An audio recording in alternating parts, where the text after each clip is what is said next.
सभी बच्चों को नमस्कार। मैं Roopnarayan Resonance PCCP division Hindi faculty और आज हम आपको लेकर चलते हैं क्लास 8th। और बच्चों, पिछली क्लास में हमने क्लास 8th का एक टॉपिक लिया था, टोपी, जो हमारी बुक का 18वें नंबर का टॉपिक है, अध्याय 18, और हमने उसके बारे में पढ़ा था। तो आज हमें ज़रूरत है कि हमने आपके लिए कौन कौन से क्वेश्चन बनाए हैं जो अक्सर परीक्षाओं में पूछे जाते हैं। तो बच्चों देखते हैं। सबसे पहले हमने डीपीपी के माध्यम से लेने का प्रयास किया है कठिन शब्दार्थ, जो बच्चों के लिए कठिन शब्द है, क्योंकि शब्द ज्ञान बच्चों को होना बहुत जरूरी है। जैसे एक दूसरे के लिए खोते, खोते शब्द का मतलब होता है घोंसला। फपता है यानी सुंदर लगना या जचना।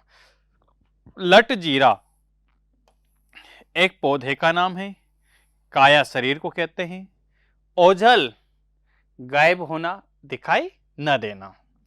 नीरा यानी एकमात्र, और सलामत यानी बनी बनी रहे। सक्की और परम संगी मुख्य साथी समझते हो आप, थकान, कमजोरी। और तपाक, तपाक शब्द एक नया है आपके लिए, जल्दी। कुदरती स्वाभाविक कटाव आकार, खुद का सराफा, ये अच्छा शब्द है। तो सिर से पांव तक पहना जाने वाला वस्त्र, उसको बोलते हैं सरापा, यानी सिर से पांव तक का वस्त्र। लिबास को पोशाक कहते हैं। पोंगापन, पागलपन। वास्ते, लिए। चूक यानी भूल। फिक्र यानी चिंता। जिद्दी यानी जिद करने वाला। बच्चों, भिनसार आपके लिए बहुत नया शब्द है, तो अपन इसको वेरी इंपॉर्टेंट कर सकते हैं। भिनसार यानी प्रातःकाल। हिस्सेदारी, कोई दिक्कत नहीं है। सुघड़ यानी सुंदर, रोवेदार, कोई दिक्कत नहीं। फकत एक उर्दू का शब्द है, फकत, केवल। और तनिक यानी थोड़ा। आगे चले, और भी कोई कोई जो शब्द है क्या इसमें? देखो आप, बहुत सारे शब्द इसमें दिए गए हैं। धुन की पक्की, कोई बात निश्चित कर लेना। और ठान निश्चित, मुताबिक, अनुसार। चिहा कर, चकित होकर। और बावरा यानी दीवाना। उम्दा, उम्दा यानी अच्छा होता है, ध्यान रखना आप। सारी उम्र, तन, कोई दिक्कत नहीं है। चाम का दाम, बहुत, हाँ, ये चाम का दाम, अपना हुक्म चलाने वाला। उजरत, मजदूरी। बच्चों, वेरी इंपॉर्टेंट शब्द है उजरत, मजदूरी को कहा जाता है। आठ आने आदि, धज्जी, धज्जी, टुकड़े टुकड़े। अचकन यानी लंबा कुर्ता, अचकन लंबे कुर्ते को कहा जाता है। दुस्सा यानी मोटा कंबल। और फोकट यानी मुफ्त, ये जानते हो आप। और आपके लिए कोई नया शब्द है क्या? चाबुक, जिसको कोड़ा कहा जाता है। जाड़े यानी सर्दी के दिन। मिजई, मिजई भी कपड़े को कहा जाता है। उर्ज, ऐतराज। और मजूरी यानी मजदूरी। कोरी यानी कताई, कताई करने वाला, अनिच्छा, बेमन। और पुरुषत, खाली। तो इसको हम कह सकते हैं। आगे चले अपन। अब इसके डीपीपी के क्वेश्चन आंसर अपन देखते हैं। हमने लिया रेजोनेंस से, हमने आपके लिए बहुत अच्छी तरह से तैयार की है डीपीपी। बच्चों, प्रश्न नंबर 1 है कि भिनसार होते ही खोते से निकल पड़ते। तो भिनसार अभी हमने पढ़ा है कि यहां पर भिनसार शब्द का मतलब है प्रातःकाल, पढ़ा है अभी आपने। आगे है, आदमी को देखते हो कैसे रंग बिरंगे कपड़े पहनते हैं, कितना फबता है। फबता है शब्द का अर्थ क्या होता है? जचना, बिल्कुल। आगे है क्वेश्चन नंबर 3 कि आदमी तो लिबास से फकत लाज ही नहीं ढकता, हाथ पैर जो चलने फिरने काम करने के वास्ते हैं, उन्हें भी दास्ताने और मोजे से ढक लेता है। बच्चों, ये किसने कहा? ये गौरा ने कहा है। आगे चले अपन। तू इस मुल्क से आई है, किस मुल्क से आई है? उक्त कथन किसका है? अरे राजा जी का है। तो यहां तक अपन ने पढ़ लिया। बच्चों, टोपी किसका है? निर्मल वर्मा जी का। आगे चले अपन, अभ्यास प्रश्नों पे चलें। सबसे पहला प्रश्न है कि दर्जी ने अपनी ओर से गवरिया की टोपी में क्या लगा दिए? क्या लगा दिए? 5 फुदकने। हाँ, क्या लगाए? 5 फुदकने, जिससे कि टोपी और भी अधिक सुंदर हो सकी।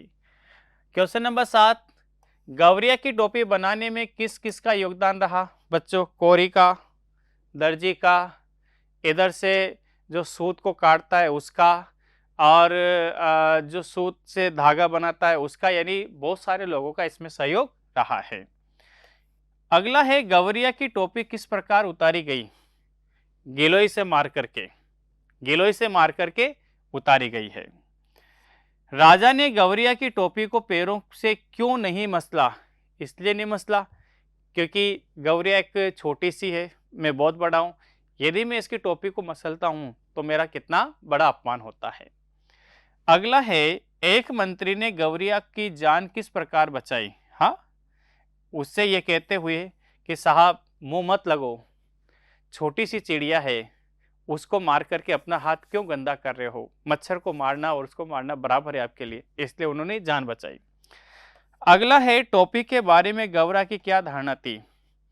कि टोपी के बारे में गौरा की धारणा थी कि टोपी पहनने से कुछ नहीं होता है, कि देखो हम बिना वस्त्र के कितने अच्छे लगते हैं, और लोग तो दिखावे के लिए कपड़े पहनते हैं, लोग दिखावे के लिए टोपी पहनते हैं, टोपी पहनने के चक्कर में दूसरों को टोपी पहनाते हैं, कोई किसको टोपी पहना रहा है, कोई किसको टोपी पहना रहा है, यानी उसकी धारणा क्या बन गई कि टोपी एक अच्छी नहीं होती है, टोपी से क्या होता है, किसी न किसी का नुकसान होता है।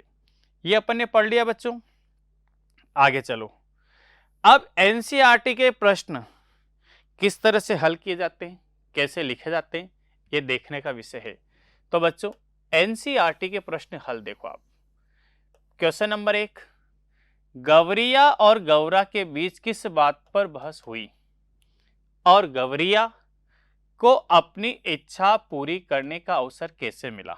देखो आप, क्वेश्चन है कि गौरिया और गौरा के बीच आदमी के वस्त्र पहनने को लेकर के बहस हुई या नहीं हुई?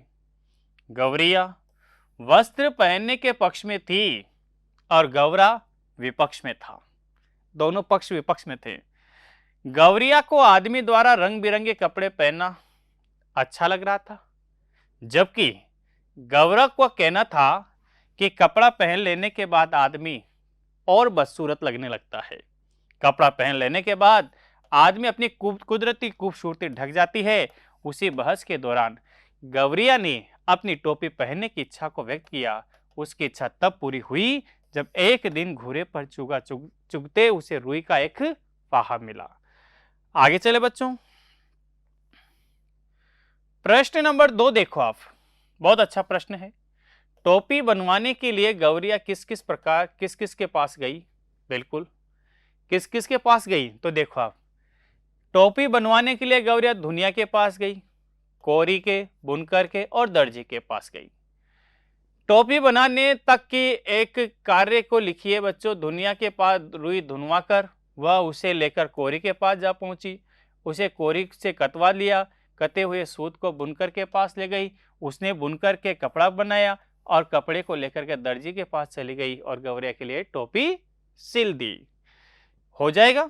आगे चलो, गौरिया की टोपी पर दर्जी ने 5 फुदने क्यों जड़ दिए? क्यों जड़ दिए बच्चों? ताकि वो और अधिक सुंदर लगे, और एक दर्जी को क्या मिल रहा था? पूरी खरी मजदूरी मिल रही थी। तो देखते अपन, गौरिया की टोपी पर दर्जी ने 5 फुदकने लगाए क्योंकि दर्जी को वाजिब मजदूरी मिली थी जिससे वह खुश था। दर्जी राजा और उसके सेवकों के कपड़े सिलता था जो उसे बेगार कराते थे, लेकिन गौरिया ने अपनी टोपी सिलवाने के बदले में दर्जी को मजदूरी स्वरूप आधा कपड़ा दे दिया। आ जाएगा ये भी, बिल्कुल अच्छा प्रश्न है। प्रश्न नंबर 4 देखें। ऐसे प्रश्नों को बोला जाता है तार्किक प्रश्न। तार्किक प्रश्न। गौरिया की स्वभाव से यह प्रमाणित होता है कि कार्य की सफलता के लिए उत्साह आवश्यक है। सफलता के लिए उत्साह की आवश्यकता क्यों पड़ती है? बिल्कुल बच्चों, जहां तक हमारे अंदर उत्साह नहीं होगा तब तक हम किसी कार्य को कर ही नहीं सकते। देखो आप, सफलता के लिए उत्साह की आवश्यकता है। कहा भी गया है कि मन के हारे हार है, मन के जीते जीत। उत्साह से ही हमारे मन में किसी भी किसी भी कार्य को प्रति जागरूकता उत्पन्न होती है। यदि हम किसी कार्य को बेमन से करेंगे तो निश्चय ही उस कार्य में हमें सफलता नहीं मिलेगी। आगे चलें अपन। प्रश्न नंबर 5 देखो आप। प्रश्न नंबर 5, टोपी पहनकर गौरिया राजा को दिखाने क्यों पहुंची जबकि उसका बहस गौरा से हुई? वह गौरा के मुंह से अपनी बड़ाई सुन चुकी थी, लेकिन राजा से उसकी कोई बहस हुई नहीं थी, फिर भी वह राजा को चुनौती देने के लिए पहुंची। अरे कारण और अनुमान बताइए बच्चों, क्यों पहुंची? क्योंकि जितने भी मजदूरों के पास वो जाती है, सारे क्या कहते हैं कि राजा ही तो है, जिसके सारे काम राजा के होते हैं और वो भी फ्री में। वो राजा को बताना चाहती थी कि फ्री में काम कैसे होता है और पैसे देने से, खरी मजदूरी देने से कैसे होता है। तो देखो अपन कि टोपी पहनकर गौरिया राजा को दिखाने पहुंची जब उसकी बहस गौरा से हुई और गौरा उसके मुंह से अपनी बड़ाई सुन चुकी थी, लेकिन राजा से उसकी कोई बहस हुई नहीं थी, फिर भी वह राजा को चुनौती देने पहुंची क्योंकि गौरा ने बहस के दौरान कहा था कि टोपी मात्र राजा पहनता है। यह बात उसे अच्छी नहीं लगी थी, यानी टोपी कोई भी पहन सकता है। बच्चों क्वेश्चन नंबर 6 देखो आप। यदि राजा के राज्य के सभी कारीगर अपने अपने श्रम का उचित मूल्य प्राप्त कर रहे होते, तब गौरिया के साथ उन कारीगरों का कैसा व्यवहार होता? बच्चों, यदि राज्य के सभी कारीगर अपने अपने श्रम का उचित मूल्य प्राप्त कर रहे होते, तब गौरिया के साथ उन कारीगरों का व्यवहार सामान्य होता और सर्वप्रथम वे राजा का काम करते क्योंकि उनका काम ज्यादा था। बिल्कुल हो जाएगा। आगे क्वेश्चन नंबर 7, चारों कारीगर राजा के लिए काम कर रहे थे। एक रजाई बना रहा था, दूसरा अचकन के लिए सूत काट रहा था, तीसरा बागा बुन रहा था, चौथा राजा की सातवीं रानी की 10वीं संतान के लिए जब्बे बना सिल रहा था। उन चारों ने राजा का काम रोककर गौरिया का काम क्यों किया बच्चों? चारों ने राजा का काम रोककर गौरिया का काम किया क्योंकि उन लोगों को काम के वाजिब मजदूरी मिल रही थी, जिससे कि वे सब खुश थे। हो जाएगा बच्चों। तो ये आज हमने टोपी पढ़ा, कठिन शब्दार्थ देखे, इसके पहले लेसन पढ़ा और एनसीईआरटी के क्वेश्चन और रेजोनेंस के द्वारा जो हमने बहुत कड़ी मेहनत के साथ जो क्वेश्चन तैयार किए, उसके क्वेश्चन भी हमने आपको हल कर किए। तो मुझे ऐसी आशा है, उम्मीद है कि आपको ये समझ में आया होगा। सभी बच्चों को बहुत बहुत धन्यवाद।